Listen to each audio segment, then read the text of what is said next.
अस्सलाम वालेकुम मौजूद सामीन। तो कैसे हैं आप? उम्मीद करता हूँ आप सब भाई खैरियत से होंगे। बादाम भिगोकर क्यों खानी चाहिए?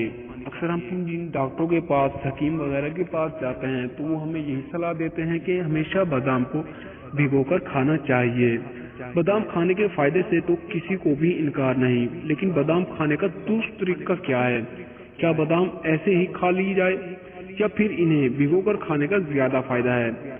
ये वो सवाल आते हैं जो बादाम खाते हुए अक्सर हमारे जहन में आ जाते हैं। बादाम के गिर्द पीली झिल्ली की वजह से तनीन होता है, जिसकी वजह से बादाम की ग़िज़ायत से भरपूर फायदा नहीं उठाया जा सकता।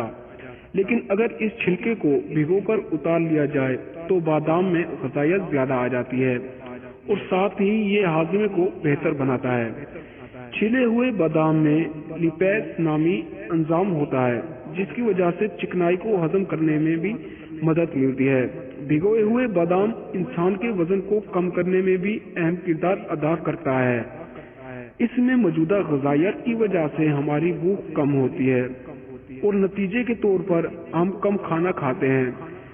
भिगे हुए बादाम में एंटीऑक्सीडेंट्स की भारी मिकदार मौजूद होती है, जबकि इसके इस्तेमाल से जिल्द तरोताज़ा रहती है।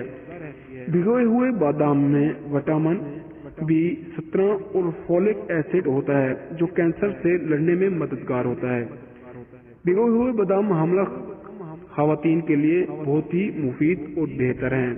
तो दोस्तों, ये थी हमारी आज की वीडियो। अगर आपको हमारी वीडियो पसंद आई हो तो वीडियो को लाइक कर दीजिए और चैनल को सब्सक्राइब कर दीजिए। तो मिलते हैं अगली वीडियो में, तब तक के लिए अल्लाह हाफिज़।